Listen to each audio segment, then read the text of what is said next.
ಮುಖ್ಯಮಂತ್ರಿ ಡಿಕೆ ಶಿವಕುಮಾರ್ ಅವರ ಜನ್ಮದಿನದ ಅಂಗವಾಗಿ ಬೆಳಗಾವಿ ನಗರದಾದ್ಯಂತ ರಾರಾಜಿಸುತ್ತಿರುವ ಮುಂದಿನ ಮುಖ್ಯಮಂತ್ರಿ ಡಿಕೆ ಶಿವಕುಮಾರ್ ಎಂಬ ಬೃಹತ್ ಫ್ಲೆಕ್ಸ್ ಹಾಗೂ ಬ್ಯಾನರ್ಗಳು ಈಗ ರಾಜ್ಯ ರಾಜಕಾರಣದಲ್ಲಿ ಭಾರಿ ಸಂಚಲನ ಮೂಡಿಸಿವೆ.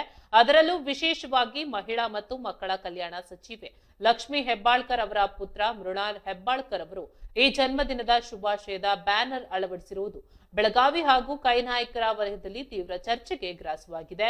ಲೋಕಸಭಾ ಚುನಾವಣೆಯ ಬೆನ್ನಲ್ಲೇ ಕಾಂಗ್ರೆಸ್ನಲ್ಲಿ ಮತ್ತೆ ಮುಂದಿನ ಸಿಎಂ ಪುಟದ ಕುರಿತಾದ ಚರ್ಚೆಗಳು ಈ ಬ್ಯಾನರ್ ಮೂಲಕ ಮುನ್ನೆಲೆಗೆ ಬಂದಿದ್ದು ರಾಜಕೀಯ ವಲಯದಲ್ಲಿ ಹಲವು ಆಯಾಮಗಳ ವಿಶ್ಲೇಷಣೆಗೆ ಕಾರಣವಾಗಿದೆ.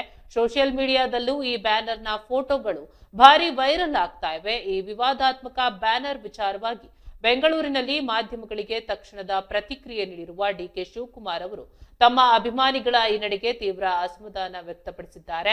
ನನ್ನ ಹುಟ್ಟುಹಬ್ಬದ ಹೆಸರಿನಲ್ಲಿ ಯಾರು ಕೂಡ ಇಂತಹ ಬ್ಯಾನರ್ ಹಾಗೂ ಫ್ಲೆಕ್ಸ್ ಗಳನ್ನ ಹಾಕಬಾರದು.